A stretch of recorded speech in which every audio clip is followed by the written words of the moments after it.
ಒಂದೇ ಒಂದು ವಿಡಿಯೋ ನನ್ನ ಇಡೀ ಲೈಫ್ನೇ ಚೇಂಜ್ ಮಾಡ್ಬಿಡ್ತು. ನನ್ನ ಮೇಲೆ FIR ಆಗೋದೇನೋ, ಪೊಲೀಸ್ ಅವರು ನನ್ನ ಪೊಲೀಸ್ ಸ್ಟೇಷನ್ ಎಳ್ಕೊಂಡು ಹೋಗ್ಲಿಕ್ಕೆ ಮನೆಗೆ ಬರೋದೇನೋ, ಅದಾದ್ಮೇಲೆ ನಾನು ನನ್ನ ಮನೆಯವರು ಕೋರ್ಟು ಕಚೇರಿ ಅಂತ ಅಲ್ದಾಡೋದು.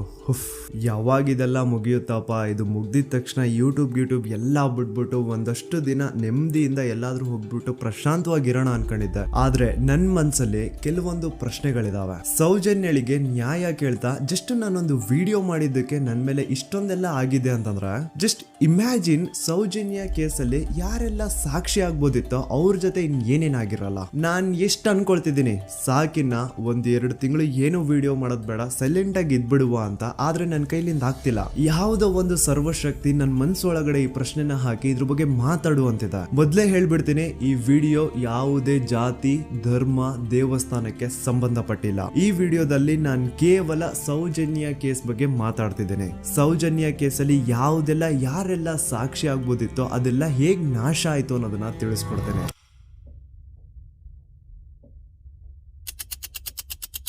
ನೆನಪು ಮಾಡ್ಕೊಳ್ಳಿ, 9 ಅಕ್ಟೋಬರ್ 2012 ಸೌಜನ್ಯ ಕಾಣೆ ಆದಾಗ ಸೌಜನ್ಯನ ಮನೆಯವರು ಅಂಡ್ ಊರಿನ 200-300 ಜನ ಸೇರ್ಕೊಂಡು ರಾತ್ರಿ 12 ಗಂಟೆವರೆಗೂ ಸೌಜನ್ಯಗೋಸ್ಕರ ಹುಡುಕ್ತಾರ.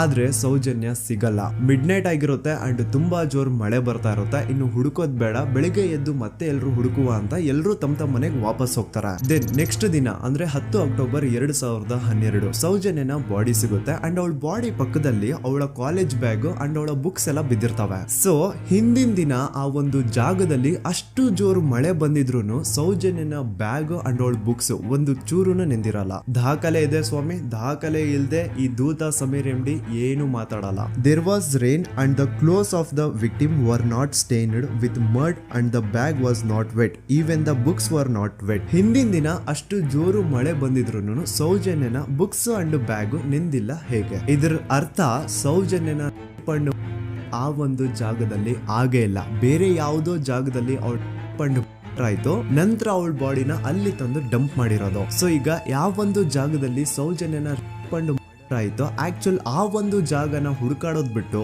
ಪೊಲೀಸರು ಉಲ್ಟಾ ಏನ್ ಮಾಡ್ತಾರೆ ಅಂದ್ರೆ, ಯಾವೊಂದು ಜಾಗದಲ್ಲಿ ಸೌಜನ್ಯನ ಬಾಡಿ ಸಿಕ್ಕಿತ್ತೋ ಅದೇ ಜಾಗದಲ್ಲೇ ಅವಳು ಆಗಿತ್ತು ಅಂತ ಪ್ರೂವ್ ಮಾಡ್ಲಿಕ್ಕೆ ಹೊರಡ್ತಾರ. ಇಲ್ಲಿ ಪೊಲೀಸ್ ಅವರ ಬುದ್ಧಿವಂತಿಕೆ ನೋಡಿ, ಯಾವೊಂದು ಜಾಗದಲ್ಲಿ ಸೌಜನ್ಯನ ಬಾಡಿ ಸಿಕ್ಕಿತ್ತೋ ಅಲ್ಲಿ ಅವಳದು ಯಾವುದೇ ಒಂದು ಒಳ ಉಡುಪು ಸಿಗಲ್ಲ. ಅದಕ್ಕೆ ಇವ್ರು ಏನ್ ಮಾಡ್ತಾರೆ ಅಂದ್ರೆ, ನೆಕ್ಸ್ಟ್ ದಿನ ಸೌಜನ್ಯ ಮನೆಗೆ ಹೋಗ್ಬಿಟ್ಟು ಅಲ್ಲಿ ಮನೆಯವರಿಂದ ಸೌಜನ್ಯನ ಇನ್ನರ್ ವೇರ್ಸ್ ನ ಇಸ್ಕೊಂಡ್ ಬಂದು ಅದನ್ನ ನಂತರ ರಿಪೋರ್ಟ್ಸ್ ಅಲ್ಲಿ ಇದು ನಮ್ಗೆ ಸೌಜನ್ಯ ಬಾಡಿ ಸಿಕ್ಕಿದ ಜಾಗದಲ್ಲೇ ಸಿಕ್ಕಿದ್ದು ಅಂತ ಮೆನ್ಷನ್ ಮಾಡ್ತಾರೆ. ಪೊಲೀಸ್ನವರು ಅವಳ ಪುಸ್ತಕ ಎಲ್ಲ ಹುಡುಕಾಡಿದ್ರು, ಯಾರಾದ್ರೂ ಫೋನ್ ನಂಬರ್ ಉಂಟಾ ಅಂತ ಹೇಳಿ ತುಂಬ ನಾವು ಎಲ್ಲ ತೆಗೆದುಕೊಟ್ಟೆ. ನನ್ನ ಮಗಳ ವಿಷಯ ನನಗೆ ಎಲ್ಲ ಗೊತ್ತು ಸರ್, ನೋಡಿ ಪುಸ್ತಕ ಅಂತ ನೋಡಿದೆ. ಅವಾಗ ನನ್ನ ತಂಗಿಯ ಒಂದು ನಂಬ್ರ ಇತ್ತು, ಆ ನಂಬ್ರನ್ನು ತಗೊಂಡೋಗಿದ್ದಾರೆ. ಆಮೇಲೆ ಮನೆಯಿಂದ ಮರು ದಿವಸ ಸಂತೋಷ್ ರಾವ್ ಸಿಕ್ಕಿದ ದಿವಸ ಹೊಲ ಉಡುಪಿದೆಯಲ್ಲ ಸರ್, ಅದು ಮನೆಯಿಂದ ತಗೊಂಡೋಗಿದ್ದಾರೆ. ಅದಕ್ಕೆ ನಾವು ಒಂದು ಗುರುತಿಗೆ ಒಂದು ಸ್ಟಿಚ್ ಮಾಡಿಕೊಟ್ಟಿದ್ದೇವೆ, ನೂಲಿನ ಒಂದು ಬಿಳಿ ನೂಲಿನ ಒಂದು ಸ್ಟಿಚ್ ಮಾಡಿಕೊಟ್ಟಿದ್ದೇವೆ. ಅದನ್ನೇ ತನಿಖೆಗೆ ಅವರಲ್ಲಿ ಇಟ್ಟಿದ್ದಾರೆ. ನೋಡಿ, ಪೊಲೀಸ್ ಅವ್ರ ಪ್ರಕಾರ ಸೌಜನ್ಯ ಆಗಿದ್ದು ಆ ಒಂದು ಹಳ್ಳ ಹತ್ರ, ಆದ್ರೆ ಆಕ್ಚುಲಿ ಅಲ್ಲಿ ಆಗೇ ಇಲ್ಲ. ಬಟ್ ಸ್ಟಿಲ್ ಈ ಒಂದು ಪಾಯಿಂಟ್ ನ ಪ್ರೂವ್ ಮಾಡ್ಲಿಕ್ಕೆ ಪೊಲೀಸ್ ಅವರು ಯಾವ ಮಟ್ಟಕ್ಕೆ ಹೋಗ್ತಾರೆ ಅಂತಂದ್ರೆ, ಯಾವೊಂದು ಜಾಗದಲ್ಲಿ ಸೌಜನ್ಯನ ಬಾಡಿ ಸಿಕ್ಕಿತ್ತೋ ಅಲ್ಲಿಂದ 50 ಅಡಿ ದೂರದಲ್ಲಿ ಸಂತೋಷ್ ರಾವ್ನ ಒಂದು ಟೆಂಟ್ ಹಾಕ್ಸ್ತಾರ. ಸೌಜನ್ಯನ ಆಗ್ಬೇಕಾದ್ರೆ ಎಲ್ಲೋ ಬಾಹುಬಲಿ ಬೆಟ್ಟದಲ್ಲಿದ್ದಂತಹ ಸಂತೋಷ್ ರಾವ್ ಇಲ್ಲ ಅದೇ ಜಾಗದಲ್ಲಿ ಇದ್ದ ಅಂತ ಪ್ರೂವ್ ಮಾಡ್ಲಿಕ್ಕೆ ಸಂತೋಷ್ ರಾವ್ನ ಒಂದು ಟೆಂಟ್ ಹಾಕ್ತಾರ. ಒಂದಿಷ್ಟು ಪ್ಲಾಸ್ಟಿಕ್ ಚೀಲಗಳನ್ನ ಹಾಸ್ಬಿಟ್ಟು ಅದ್ರ ಮೇಲೆ ಸಂತೋಷ್ ರಾವ್ನ ಕೆಲವೊಂದು ಥಿಂಗ್ಸ್ ಇಟ್ಬಿಟ್ಟು ಇವ್ನು ಇಲ್ಲೇ ಇದ್ದ ಅಂತ ಪ್ರೂವ್ ಮಾಡಿಸ್ತಾರ. ಈಗ ಸ್ವಲ್ಪ ತಲೆ ಯೂಸ್ ಮಾಡಿ, ಸೌಜನ್ಯ ಕಾಣೆಯಾಗಿದ್ದ ದಿನ ಸೌಜನ್ಯನ ಮನೆಯವರು ಅಂಡ್ ಊರಿನ ಜನ ಸುಮಾರು 200-300 ಜನ ಸೇರ್ಕೊಂಡ್ಬಿಟ್ಟು ಸೌಜನ್ಯಗೋಸ್ಕರ ಹುಡುಕ್ತಾರ. ಅವ್ರು ಅದೇ ಜಾಗದಲ್ಲಿ ಹುಡುಕ್ತಾರ ಗುರು, ಎಲ್ಲೂ ಜಾಸ್ತಿ ದೂರ ಹೋಗಲ್ಲ, ಅದೇ ಜಾಗದಲ್ಲಿ ಹುಡುಕ್ತಿರ್ತಾರ. ಕತ್ಲೆಯಲ್ಲಿ ಸೌಜನ್ಯನ ಬಾಡಿ ಕಾಣಿಸಿಲ್ಲ ಅನ್ಕೊಳ್ಳಿ, ಏನೋ ಸ್ವಲ್ಪ ಪೊದೆಗಳ ಹಿಂದೆ ಅಥವಾ ಬೇಲಿಗಳು ಅಡ್ಡ ಬಂದಿರಬಹುದು, ಹಾಗಾಗಿ ಅವಳ ಬಾಡಿ ಕಾಣಿಸಿಲ್ಲ ಅನ್ಕೊಳ್ಳಿ. ಆದ್ರೆ ಅಲ್ಲಿಂದನೇ 50 ಅಡಿ ದೂರದಲ್ಲಿರುವಂತಹ ಸಂತೋಷ್ ರಾವ್ನ ಟೆಂಟ್ ಆ 200-300 ಜನರಲ್ಲಿ ಒಬ್ರಿಗೂ ಕಾಣಿಸಿಲ್ವಾ? ಅಷ್ಟೇ ಅಲ್ಲ, ನೆಕ್ಸ್ಟ್ ದಿನ ಅಂದ್ರೆ 10 ಅಕ್ಟೋಬರ್ 2012 ಸೌಜನ್ಯನ ಮೃತದೇಹ ಸಿಕ್ಕಿದೆ ಅನ್ನೋ ಒಂದು ನ್ಯೂಸ್ ಲೋಕ್ ಲೈಟ್ಸ್ ಗೆಲ್ಲ ಗೊತ್ತಾದಾಗ ಅಲ್ಲಿ ಒಂದು ಅಂದಾಜು ಪ್ರಕಾರ 3000 ಜನ ಸೇರ್ತಾರಂತ. ಆಗ್ಲೂ ಸಹ ಆ 3,000 ಜನರಲ್ಲಿ ಒಬ್ರಿಗೂ ಸಹ ಆ ಸಂತೋಷ್ ರಾವ್ನ ಟೆಂಟ್ ಕಾಣಿಸೇ ಇಲ್ಲ. ಜಾಸ್ತಿ ದೂರ ಇಲ್ಲ ಗುರು, ಎಲ್ಲಿ ಬಾಡಿ ಸಿಕ್ಕಿರುತ್ತೋ ಅಲ್ಲಿಂದ 50 ಅಡಿ ದೂರ ಅಷ್ಟೇ. ಆದ್ರೂ ಆ ಟೆಂಟ್ ಯಾರಿಗೂ ಕಾಣಿಸೇ ಇಲ್ಲ. ಹೇಗೆ? ಯಾಕಂತಂದ್ರೆ ಆ ಟೆಂಟ್ ಅಲ್ಲಿ ಇರ್ಲೇ ಇಲ್ಲ. ಇದ್ರೆ ತಾನೇ ಕಾಣಿಸೋದಕ್ಕೆ. ಪಾಪ ಸಂತೋಷ್ ರಾವ್ನ ಈ ಕೇಸಲ್ಲಿ ಹೆಂಗಾದ್ರೂ ಮಾಡಿ ಫಿಟ್ ಮಾಡ್ಲೇಬೇಕು ಅಂತ ಪೊಲೀಸ್ ಅವ್ರು ಫಿಕ್ಸ್ ಆಗ್ಬಿಟ್ಟಿದ್ರು. ಇನ್ನೊಂದು ಲಾಜಿಕಲ್ ಪಾಯಿಂಟ್ ಹೇಳ್ತೀನಿ ನಿಮ್ಗೆ. ಈ ಒಂದು ಸ್ಟೇಟ್ಮೆಂಟ್ ನ ನೋಡಿ. ಈ ಸ್ಟೇಟ್ಮೆಂಟ್ ಬೇರೆ ಯಾರು ಕೊಟ್ಟಿದ್ದಲ್ಲ ಗುರು. 5 ಜನ ಕಿಡಿಗೇಡಿಗಳು ಸಂತೋಷ್ ರಾವ್ನ ಬಾಹುಬಲಿ ಬೆಟ್ಟದಿಂದ ಕರ್ಕೊಂಡ್ ಬಂದು ಪೊಲೀಸ್ ಅವ್ರ ಕೈಗೆ ಒಪ್ಸಿದ್ರು. ಆ ಕಿಡಿಗೇಡಿಗಳಲ್ಲೇ ಒಬ್ಬ ಕೊಟ್ಟಂತಹ ಸ್ಟೇಟ್ಮೆಂಟ್ ಇದು. ಇದ್ರಲ್ಲಿ ಇವನ್ ಹೇಳ್ತಿದ್ದಾನೆ ಸಂತೋಷ್ ರಾವ್ ಕೈಯಲ್ಲಿ ಒಂದು ಚೀಲ ಇತ್ತು ಅಂತ.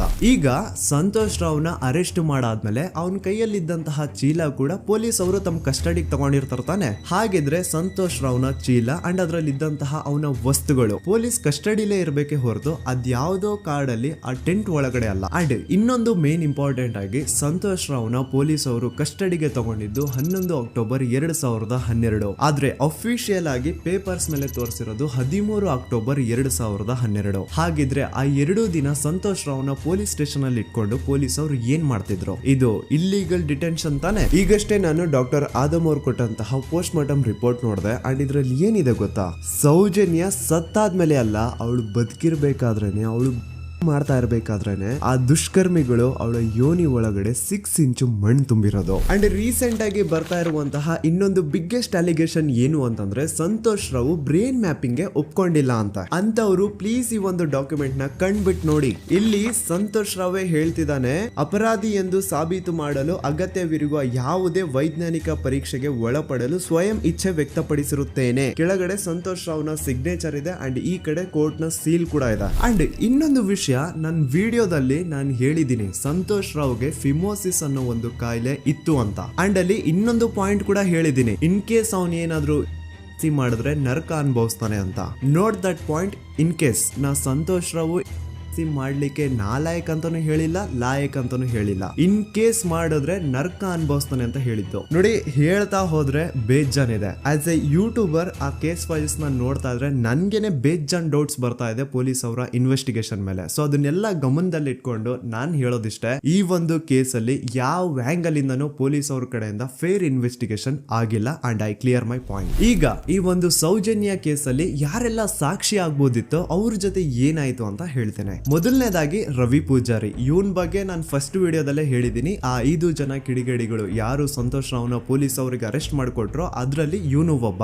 ಸೊ ಈ ಸೌಜನ್ಯನ ಕೇಸ್ ಯಾವಾಗ CBI ಗೆ ಟ್ರಾನ್ಸ್ಫರ್ ಆಗುತ್ತೆ ಅಂತ ಗೊತ್ತಾಗುತ್ತೋ ಈ ರವಿ ಪೂಜಾರಿ ಉರ್ಲಾಕೊಂಡು ಸತ್ ಹೋಗ್ತಾನೆ. ರವಿ ಪೂಜಾರಿ ಹಾಕೊಂಡು ಸತ್ ಹೋದ ಅಂತಾರೆ, ಆದ್ರೆ ಅವ್ನು ಹಾಕೊಂಡೇ ಸತ್ ಹೋದ ಅಂತ ಯಾರು ಐ ವಿಟ್ನೆಸ್ ಇಲ್ಲ. ಹಾಗಾಗಿ ಇವನ ಒಂದು ಸಾವು ಒಂದು ನಿಗೂಢ ಸಾವಾಗಿ ಉಳ್ಕೊಂಡ್ಬಿಡ್ತು. ಇನ್ನೊಬ್ಳು ಬಂದು ವಾರಿಜಾ ಅಂತ. ಸೌಜನ್ಯನ ಮಾಡಿ ಆ ಕಿಡಿಗೇಡಿಗಳು ಅವಳನ್ನ ಒಂದು ಫಾರ್ಮ್ ಹೌಸ್ ಗೆ ಕರ್ಕೊಂಡು ಹೋಗಿರ್ತಾರೆ. ಅಂಡ್ ಆ ಫಾರ್ಮ್ ಹೌಸ್ ಅಲ್ಲಿ ವಾರಿಜಾ ಅನ್ನೋಳು ಕೆಲಸ ಮಾಡ್ತಾ ಇರ್ತಾಳೆ. ಸೊ ಈ ವಾರಿಜಾ ಸೌಜನ್ಯ ಆ ಕಿಡಿಗೇಡಿಗಳ ಜೊತೆ ಇರೋದನ್ನ ನೋಡಿರ್ತಾಳೆ, ಆದ್ರೆ ಅವಳಿಗೆ ಗೊತ್ತಿಲ್ಲ ಅವ್ರು ಅವಳನ್ನ ಕೊಂಡು ಬಂದಿದ್ದಾರೆ ಅಂತ. ನಂತರ 1-2 ದಿನ ಆದ್ಮೇಲೆ ಯಾವಾಗ ಸೌಜನ್ಯ ಬಗ್ಗೆ ನ್ಯೂಸ್ ಅಲ್ಲೆಲ್ಲ ಬರ್ತಾ ಇತ್ತು ಅದನ್ನ ನೋಡಿ ಆಗ ಇವಳಿಗೆ ರಿಯಲೈಸ್ ಆಗುತ್ತೆ, ಓ ಇವಳೇ ಅಲ್ವಾ ಆ ಹುಡುಗಿ ಅವತ್ ನಮ್ ದಣಿ ಕರ್ಕೊಂಡ್ ಬಂದಿದ್ದು ಅಂತ. ಈಗ ವಾರಿಜಾ ತನಗ್ ಗೊತ್ತೋ ಗೊತ್ತಿಲ್ದೇನೋ ಸೌಜನ್ಯ ಕೇಸಲ್ಲಿ ಒಂದು ಮೇಜರ್ ಸಾಕ್ಷಿ ಆಗ್ಬಿಡಿದ್ಲು. ಸೊ ಯಾವಾಗ ಈ ಕೇಸ್ ನ CID ಟೀಮ್ ಅವರು ಇನ್ವೆಸ್ಟಿಗೇಷನ್ ಮಾಡೋದಕ್ಕೆ ಸ್ಟಾರ್ಟ್ ಮಾಡ್ತಾರೋ ಆಗ ವಾರಿಜಾನ ಮೃತದೇಹ ಅದೇ ಒಂದು ಫಾರ್ಮ್ ಹೌಸ್ ನ ಬಾವಿಯಲ್ಲಿ ಸಿಗುತ್ತೆ. ಬಾವಿಲಿ ಇವಳೇ ಸ್ವತಃ ಜಿಗ್ದು ತನ್ನ ಪ್ರಾಣ ಬಿಟ್ಲು ಅಂತ ಹೇಳ್ತಾರೆ. ಆದ್ರೆ ಅವಳೇ ಬಾವಿಗೆ ಬಿದ್ದು ಅವಳು ಪ್ರಾಣ ಬಿಟ್ಲು ಅಥವಾ ಅವಳಿಗೆ ಯಾರಾದ್ರೂ ಬಾವಿಲಿ ಬೀಳ್ಸಿ ಸಾಯಿಸಿದ್ರು ಗೊತ್ತಿಲ್ಲ. ಅಂಡ್ ಇನ್ನೊಂದು ವಿಷಯ, ಯಾವ ಒಂದು ಬಾವಿ ಒಳಗಡೆ ವಾರಿಜಾನ ಬಾಡಿ ಸಿಕ್ಕಿತ್ತೋ ಆ ಬಾವಿನ ದಣಿಗಳು ಒಂದ್ ಸ್ವಲ್ಪ ದಿನ ಆದ್ಮೇಲೆ ಕಂಪ್ಲೀಟ್ ಮುಚ್ಚಾಕ್ಬಿಡ್ತಾರ. ಯಾಕೆ? ಇನ್ನೊಬ್ಬ ಬಂದು ಗೋಪಾಲ್ ಕೃಷ್ಣ. ಇವನು ಅಗೇನ್ 5 ಜನ ಕಿಡಿಗೇಡಿಗಳು ಸಂತೋಷ್ ರಾವ್ನ ಪೊಲೀಸ್ ಅವ್ರಿಗೆ ಹಿಡಿದುಕೊಟ್ರು ಅದ್ರಲ್ಲಿ ಒಬ್ಬ. ಅಂಡ್ ಸೌಜನ್ಯ ಕೇಸ್ ನ ಮೇನ್ ಪ್ರೈಮರಿ ಸಾಕ್ಷಿ ಇವನು ಕೂಡ ಸತ್ ಹೋಗಿದ್ದಾನೆ. ಅಂಡ್ ಇವನು ಸ್ಲೋ ಪಾಯ್ಸನ್ ಇಂದ ಸತ್ ಹೋದ ಅಂತ ಹೇಳಲಾಗುತ್ತೆ. ದೆನ್ ಇನ್ನೊಬ್ಬ ಬಂದು ಪ್ರಶಾಂತ್ ಅಂತ. ಸೌಜನ್ಯನ ಮಾಡಿ ಆ ಕಿಡಿಗೇಡಿಗಳು ಅವಳನ್ನ ಯಾವ ಜಾಗಕ್ಕೆ ಕರ್ಕೊಂಡು ಹೋಗಿದ್ರೋ ಇವನು ಆ ಜಾಗದಲ್ಲಿ ಕೆಲಸ ಮಾಡೋನು. ಇವನು ಪಾಪ ಸೌಜನ್ಯನ ಆ ಕಿಡಿಗೇಡಿಗಳಿಂದ ಬಿಡಿಸೋದಕ್ಕೆ ಟ್ರೈ ಮಾಡ್ತಾನೆ, ಆದ್ರೆ ಅದು ಸಾಧ್ಯ ಆಗಲ್ಲ. ನಂತರ ಕೆಲವೇ ದಿನಗಳಲ್ಲಿ ಇವಂದು ಕೊಲೆ ಆಗುತ್ತಾ. ಯಾರೆಲ್ಲ ಯಾವುದೆಲ್ಲ ಈ ಕೇಸಲ್ಲಿ ಸಾಕ್ಷಿ ಆಗ್ಬೋದಿತ್ತೋ ಅದೆಲ್ಲ ನಾಶ ಆಗುತ್ತಾ. ಸೊ ಇದೆಲ್ಲ ನಿಜವಾಗ್ಲೂ ಕೋಇನ್ಸಿಡೆನ್ಸ್ ಅಥವಾ ಎಲ್ಲಾನು ಸ್ಕೆಚ್ ಹಾಕಿ ಮಾಡಿರೋದ. ಇನ್ನೊಬ್ಬ ಬಂದು ದಿನೇಶ್ ಅಂತ. ಇವನು ಕೂಡ ಸೌಜನ್ಯ ಕೇಸಲ್ಲಿ ಒಬ್ಬ ಸಾಕ್ಷಿನೇ. ಸೌಜನ್ಯನ ಯಾರೋ ಕಿಡಿಗೇಡಿಗಳು ಕಿಡ್ನಾಪ್ ಮಾಡ್ಕೊಂಡು ಮಾಡ್ಕೊಂಡು ಹೋಗ್ತಾ ಇರ್ಬೇಕಾದ್ರೆ ದಿನೇಶ್ ಅದನ್ನ ಕಣ್ಣಾರೆ ಕಂಡಿರ್ತಾನೆ. ಇವ್ನು ಹೋಗ್ಬಿಟ್ಟು ಪೊಲೀಸ್ ಅವ್ರಿಗೆ ಹೇಳ್ತಾನೆ ಕೂಡ, ಆದ್ರೆ ಪೊಲೀಸ್ ಅವರು ಯಾರು ಇವನ್ ಮಾತನ್ನ ತಲೆಗೆ ಹಾಕೊಳ್ಳಲ್ಲ. ಅದಾದ್ಮೇಲೆ ಒಂದು ದಿನ ಸಡನ್ಲಿ ಇವನು ರೋಡ್ ಆಕ್ಸಿಡೆಂಟ್ ಅಲ್ಲಿ ಸಾಯ್ತಾನೆ. ಡೇ ಟೈಮ್ ಅಲ್ಲೇ ತುಂಬಾ ಫಾಸ್ಟ್ ಆಗಿ ಒಂದು ಬುಲೆರೋ ಕಾರ್ ಬಂದ್ಬಿಟ್ಟು ಇವನಿಗೆ ಹಿಟ್ ಮಾಡುತ್ತೆ ಅಂಡ್ ಅದರಿಂದ ಇವನು ಸತ್ ಹೋಗ್ತಾನೆ. ಆ ಬುಲೆರೋ ಕಾರ್ ಯಾರ್ದು, ಅದನ್ನ ಓಡಿಸ್ತಿದ್ದಂತಹ ಡ್ರೈವರ್ ಯಾರು ಅಂಡ್ ಅವನು ಯಾರಿಗೆ ಸಂಬಂಧಪಟ್ಟವನು, ಒಮ್ಮೆ ನೀವೇ ರಿಸರ್ಚ್ ಮಾಡಿ ನೋಡ್ಕೊಳ್ಳಿ. ಇನ್ನೊಬ್ಬ ಬಂದು ಹರೀಶ್ ಮಡಿವಾಳ್. ಇವನು ಪೊಲೀಸ್ ಅವ್ರಿಗೆ ಒಂದು ಸ್ಟೇಟ್ಮೆಂಟ್ ನ ಕೊಟ್ಟಿರ್ತಾನೆ. 9 ಅಕ್ಟೋಬರ್ 2012 ಸೌಜನ್ಯ ಕಾಲೇಜಿಂದ ಬಸ್ ಅಲ್ಲಿ ಬಂದು ತನ್ನ ಮನೆ ಕಡೆಗೆ ನಡ್ಕೊಂಡು ಹೋಗ್ತಾ ಇರ್ಬೇಕಾದ್ರೆ ಸೌಜನ್ಯನ ಹಿಂದೆ ಯಾರೋ ಒಬ್ಬ ಅಪರಿಚಿತ ಗಂಡು ಅವಳನ್ನ ಫಾಲೋ ಮಾಡ್ಕೊಂಡು ಹೋಗ್ತಿದ್ದ ಅಂತ ಇವನ್ ಸ್ಟೇಟ್ಮೆಂಟ್ ಕೊಡ್ತಾನೆ. ಅಂಡ್ ನೀವೇನ್ ಸ್ಕ್ರೀನ್ ಮೇಲೆ ನೋಡ್ತಾ ಇದ್ರು ಇದೇ ಆ ಸ್ಟೇಟ್ಮೆಂಟ್ ನ ಕಾಪಿ. ಇದ್ರಲ್ಲಿ ಎಲ್ಲಿನೂ ಹರೀಶೇ ಈ ಒಂದು ಸ್ಟೇಟ್ಮೆಂಟ್ ಕೊಟ್ಟಿದ್ದಾನೆ ಅಂತ ಅವನ ಸಿಗ್ನೇಚರ್ ಆಗ್ಲಿ ಸೈನ್ ಆಗ್ಲಿ ಏನೂ ಇಲ್ಲ. ಈ ಸ್ಟೇಟ್ಮೆಂಟ್ ನ ತಗೊಂಡಿರುವಂತಹ ಪೊಲೀಸ್ ಅವ್ರ ಸಿಗ್ನೇಚರ್ ಇದೆ, ಆದ್ರೆ ಹರೀಶ್ ನ ಸೈನ್ ಮಾತ್ರ ಎಲ್ಲೂ ಇಲ್ಲ. ಯಾಕಂತಂದ್ರೆ ಈ ಸ್ಟೇಟ್ಮೆಂಟ್ ನ ಹರೀಶ್ ಕೊಟ್ಟೇ ಇಲ್ಲ. ಎಲ್ಲಿ ಈ ಒಂದು ಕೇಸ್ CBI ಹೋಗಿ ಅವಾಗ CBI ಅವರು ಹರೀಶ್ ನ ಕರೆಸ್ಬಿಟ್ಟು ಇದ್ರ ಬಗ್ಗೆ ಕೇಳಿದಾಗ ಎಲ್ಲಿ ಹರೀಶ್ ಈ ಸ್ಟೇಟ್ಮೆಂಟ್ ನ ನಾನು ಕೊಟ್ಟೇ ಇಲ್ಲ ಸರ್ ಅಂತ ಬಾಯಿ ಬಿಟ್ಬಿಡ್ತಾನೋ ಅಂತ ಹರೀಶ್ ನು ಕೂಡ ಸಾಯ್ ಹೊಡಿತಾರೆ. ಹರೀಶ್ ಒಮ್ಮೆ ತನ್ನ ಬೈಕ್ ಅಲ್ಲಿ ಹೋಗ್ತಾ ಇರ್ಬೇಕಾದ್ರೆ ಯಾವುದೋ ಒಂದು ಅಪರಿಚಿತ ಕಾರ್ ಬಂದ್ಬಿಟ್ಟು ಅವನ್ನ ಗುದ್ಬಿಡುತ್ತೆ ಅಂಡ್ ಅದರಿಂದ ಹರೀಶ್ ನ ಸಾವಾಗುತ್ತಾ. ನೋಡಿ, ಯಾವುದೇ ಆಕ್ಸಿಡೆಂಟ್ ಕೇಸ್ ಅಲ್ಲಿ ರೂಲ್ ಏನು ಅಂತಂದ್ರೆ ಇಫ್ ಇನ್ ಕೇಸ್ ನನ್ಗೆ ಯಾವ್ದಾದ್ರು ಬಂದು ಒಂದು ವೆಹಿಕಲ್ ಏನಾದ್ರು ಹಿಟ್ ಮಾಡಿದಾಗ ನನ್ಗೇನಾದ್ರು ಪ್ರಜ್ಞೆ ಇದ್ರೆ ನಾನ್ ಪೊಲೀಸ್ ಅವ್ರಿಗೆ ಕಂಪ್ಲೇಂಟ್ ಕೊಡ್ಬೋದು, ಅಥವಾ ನನ್ನ ಹೆಂಡತಿ ಏನಾದ್ರು ಇದ್ರೆ ಅವ್ರ ಪೊಲೀಸ್ ಅವ್ರಿಗೆ ಕಂಪ್ಲೇಂಟ್ ಕೊಡ್ಬೋದು, ಅಥವಾ ತಂದೆ ತಾಯಿ ರಕ್ತ ಸಂಬಂಧ ಯಾರಿರ್ತಾರೋ ಅವ್ರು ಕಂಪ್ಲೇಂಟ್ ಕೊಡ್ಬೋದು. ಆದ್ರೆ ಹರೀಶ್ ಕೇಸ್ ಅಲ್ಲಿ ಯಾರೋ ಒಬ್ಬ ಥರ್ಡ್ ಪರ್ಸನ್ ಬಂದ್ಬಿಟ್ಟು ಕಂಪ್ಲೇಂಟ್ ಕೊಡ್ತಾನೆ. ಆ ಥರ್ಡ್ ಪರ್ಸನ್ ಯಾರು, ಅವನ್ಗೂ ಹರೀಶ್ಗೂ ಏನ್ ಸಂಬಂಧನೇ ಇಲ್ಲ. ನೀವು ಒಂದು 2021ರಲ್ಲಿ ಹರೀಶ್ ಮಡಿವಾಳ ಒಂದು ಕಂಪ್ಲೇಂಟ್ ಕೊಟ್ಟಿದ್ರಿ. ಹರೀಶ್ ಮಡಿವಾಳ ಆಕ್ಸಿಡೆಂಟ್ ಕೇಸಲ್ಲಿ. ಅವ್ರಿಗೆ ನೀವ್ ಏನಾಗ್ಬೇಕು ಸರ್? ಸರ್ ನಾವು ಸ್ಟಾಪ್ ಅಷ್ಟೇ. ಎಲ್ಲಿದ್ದು ಸ್ಟಾಪ್ ಸರ್? ಧರ್ಮಸ್ಥಳ ಅನ್ನಪೂರ್ಣದು. ನಿಮ್ಗೆ ಏನಾದ್ರು ಗೊತ್ತಿತ್ತು ಸರ್ ಅದು ಪ್ರಕರಣದ ಬಗ್ಗೆ? ಸರ್ ನಂಗೇನು ಗೊತ್ತಿಲ್ಲ ಸರ್. ಗೊತ್ತಿಲ್ವಾ? ಗೊತ್ತಿಲ್ಲ. ನಾನು ಹಿಂದಿಂದ ಹೋಗ್ತಿದ್ದೆ ಡ್ಯೂಟಿಗೆ, ಅವ್ರು ಮುಂದಿಂದ ಹೋಗ್ತಿದ್ರು. ನೀವು ನಾನು ಸ್ಪಾಟಲ್ ಇದ್ರಾ? ಸ್ಪಾಟಲ್ಲಿ ಇಲ್ಲ. ಯಾಕಂದ್ರೆ ನಂಗೆ ಗೊತ್ತಾದ ಛತ್ರಕ್ಕೆ ಹೋದ್ಮೇಲೆ. ಛತ್ರಕ್ಕೆ ಹೋದಾದ್ಮೇಲೆ ಮತ್ತೆ ಕಂಪ್ಲೇಂಟ್ ಕೊಟ್ರಿ ನೀವು? ಸರ್ ನಾನು ಕೊಟ್ಟದಂದ್ರೆ ನನ್ನ ಮ್ಯಾನೇಜರ್ ಕಳಿಸಿದ್ದೆ ಅಷ್ಟೇ. ಇಲ್ಲಿಂದ? ಧರ್ಮಸ್ಥಳದಿಂದ. ಸೇಮ್ ಇದೇ ತರಾನೇ ಆನೆ ಮಾವುತನ ಕೇಸಲ್ಲೂ ಆಗಿದ್ದು. ಮನೆಯವರು ಹೋಗಿ ಕಂಪ್ಲೇಂಟ್ ಕೊಟ್ರೆ ಪೊಲೀಸ್ ಅವರು ಕಂಪ್ಲೇಂಟ್ ತಗೊಳಲ್ಲ, ಆದ್ರೆ ಅದೇ ಯಾರೋ ಒಬ್ಬ ಥರ್ಡ್ ಪರ್ಸನ್ ಬಂದು ಕಂಪ್ಲೇಂಟ್ ಕೊಟ್ರೆ ಪೊಲೀಸ್ ಅವರು ಕಂಪ್ಲೇಂಟ್ ಬರೀತಾರೆ. ಆನೆ ಮಾವುತನ ಹೆಂಡತಿ ಲೋಕಲ್ ಪೊಲೀಸ್ ಸ್ಟೇಷನ್ಗೆ ಕಂಪ್ಲೇಂಟ್ ಕೊಡಕ್ ಹೋದ್ರೆ ಅವ್ರು ಕಂಪ್ಲೇಂಟ್ ತಗೊಳ್ತಿಲ್ಲ ಸರ್ ಅಂತ ಹೇಳ್ಬಿಟ್ಟು SP ಆಫೀಸ್ಗೆ ಲೆಟರ್ ಬರ್ದಿರೋದು ಸಹ ಇದೆ. But still no action was taken. So SP ಆಫೀಸ್ಗೆ ಲೆಟರ್ ಕೊಟ್ಟಾದ್ಮೇಲೆ ಏನು ತನಿಖೆ ಆಗದೆ ಇದ್ದಾಗ ಆಗ ಆನೆ ಮಾವುತನ ಮಕ್ಕಳು ಹೋಗ್ಬಿಟ್ಟು IGPಗೆ ಒಂದು ಲೆಟರ್ ಬರ್ದು ಕೊಡ್ತಾರೆ. ಆದ್ರೂ ಸಹ ಇನ್ನೂವರೆಗೂ ಸರಿಯಾದ ತನಿಖೆ ಆಗೇ ಇಲ್ಲ ಅಂಡ್ ರಿಯಲ್ ಆರೋಪಿಗಳು ಯಾರು ಅಂತ ಗೊತ್ತಾಗೇ ಇಲ್ಲ. ನಿಜ ಹೇಳ್ತಾ ಇದ್ದೀನಿ, ಆ ಒಂದು ಪ್ಲೇಸ್ ಅಲ್ಲಿ ಸೀರೀಸ್ ಆಫ್ ಕೇಸಸ್ ಆಗಿದಾವೆ ಅಂಡ್ ಯಾವ್ದ್ರಲ್ಲೂ ಪೊಲೀಸ್ ಅವ್ರ ಕಡೆಯಿಂದ ಫೇರ್ ಇನ್ವೆಸ್ಟಿಗೇಷನ್ ಆಗೇ ಇಲ್ಲ. ಇದ್ರ ಬಗ್ಗೆ ಮಾತಾಡ್ರೋ, ಪೊಲೀಸ್ ಇನ್ವೆಸ್ಟಿಗೇಷನ್ ಮೇಲೆ ಕ್ವಶನ್ ರೈಸ್ ಮಾಡ್ರೋ, ಆ ಹುಡುಗಿಗೆ ನ್ಯಾಯ ಸಿಗ್ಲಿ ಸಪೋರ್ಟ್ ಮಾಡ್ರೋ ಅಂದ್ರೆ ಇದ್ರ ಬಗ್ಗೆ ಯಾವನು ಮಾತಾಡಲ್ಲ. ಇದ್ರ ಬದಲಾಗಿ ನನ್ ಬಗ್ಗೆ ಮಾತಾಡೋದಕ್ಕೆ ಹೇಳಿ ತುಂಬಾ ಚೆನ್ನಾಗಿ ನನ್ ಬಗ್ಗೆ ನೆಗೆಟಿವಿಟಿ ಹುಟ್ಟಿಸ್ತಾರ.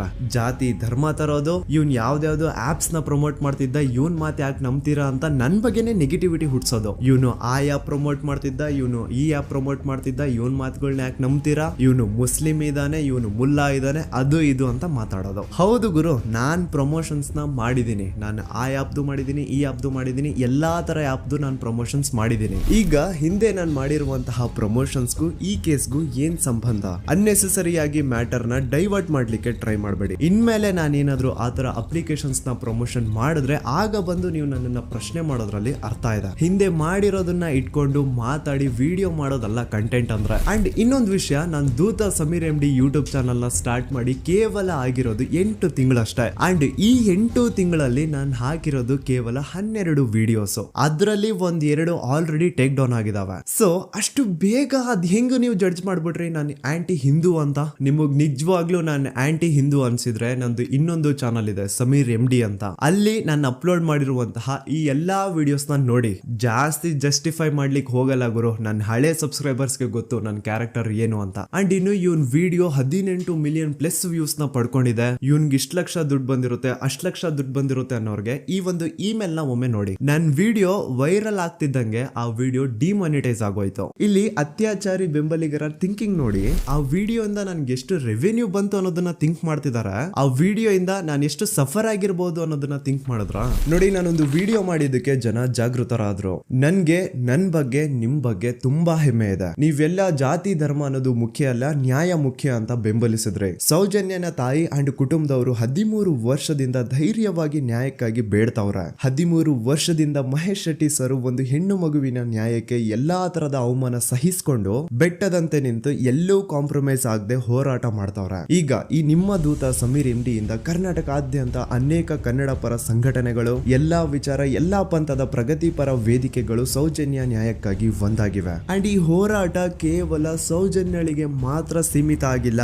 ನಮ್ ದೇಶದಲ್ಲಿ ದಿನಕ್ಕೆ ಆನ್ ಅನ್ ಆವರೇಜ್ 86 ಪ್ರಕರಣಗಳು ದಾಖಲೆ ಆಗ್ತವೆ. ಇದು ದಾಖಲೆ ಆಗಿರುವಂತಹ ಪ್ರಕರಣಗಳ ಸಂಖ್ಯೆ. ಅದ್ ಎಷ್ಟೋ ಕೇಸಸ್ ಪೊಲೀಸ್ವರೆಗೆ ಬರೋದೇ ಇಲ್ಲ. ಸೊ ಇದಕ್ಕೆಲ್ಲ ಒಂದು ಫುಲ್ ಸ್ಟಾಪ್ ಅನ್ನೋದು ಇಡಬೇಕು. ಈಗಿನ ಕಾಲದಲ್ಲಿ ಹುಡುಗಿರು ಸಮಾಜದಲ್ಲಿ ಬಿಡಿ, ಸೋಷಿಯಲ್ ಮೀಡಿಯಾದಲ್ಲಿನೂ ಸಹ ಸೇಫ್ ಇಲ್ಲ. ಹುಡುಗಿ ತನಗಿಷ್ಟ ಆಗಿರುವಂತಹ ತುಂಬಾ ನೀಟ್ ಅಂಡ್ ಕ್ಲೀನ್ ಇರುವಂತಹ ಒಂದು ಫೋಟೋನ ಸೋಷಿಯಲ್ ಮೀಡಿಯಾದಲ್ಲಿ ಶೇರ್ ಮಾಡಿದ್ರೆ ಸಾಕು, ಕಮೆಂಟ್ ಸೆಕ್ಷನ್ ಅಲ್ಲಿ ಅದೆಷ್ಟೋ ಜನ ಜೊಲ್ ಸುರಿಸ್ಕೊಂಡು ಅವಳನ್ನ ಮಾಡ್ತಿರ್ತಾರೆ. ಸೊ ಇದಕ್ಕೆಲ್ಲ ನಮ್ಮ ಸರ್ಕಾರ ಒಂದು ಫುಲ್ ಸ್ಟಾಪ್ ಅನ್ನೋದು ಇಡ್ಲೇಬೇಕು. ಇದ್ರ ಬಗ್ಗೆ ನಿಮ್ಮ ಒಪಿನಿಯನ್ ಏನು ಅಂತ ಕಮೆಂಟ್ ಸೆಕ್ಷನ್ ಅಲ್ಲಿ ತಿಳಿಸಿ. So as A content creator ನನ್ಗೆ ಸೌಜನ್ಯ ಕೇಸ್ ಬಗ್ಗೆ ಒಂದು ವಿಡಿಯೋ ಮಾಡ್ಬೇಕಿತ್ತು, ಮಾಡ್ದೆ. ಅದರಿಂದ ಸೌಜನ್ಯ ಪರ ಹೋರಾಟ ಏನ್ ನಡೀತಾ ಇತ್ತೋ ಅದಕ್ಕೊಂದು ಕಿಚ್ಚು ಸಿಕ್ಕಿದೆ. ಇನ್ ಮುಂದೆ ಅದನ್ನ ಹಾಗೆ ಕಂಟಿನ್ಯೂ ಮಾಡ್ಕೊಂಡು ಹೋಗೋದು ನಿಮ್ಗಳ ಜವಾಬ್ದಾರಿ. ಸೊ ಇಷ್ಟು ಹೇಳ್ತಾ ನಾನು ನಿಮ್ಮ ದೂತ ಸಮೀರ್ MD ಮತ್ತೆ ಸಿಗ್ತೀನಿ ನೆಕ್ಸ್ಟ್ ವಿಡಿಯೋದಲ್ಲಿ.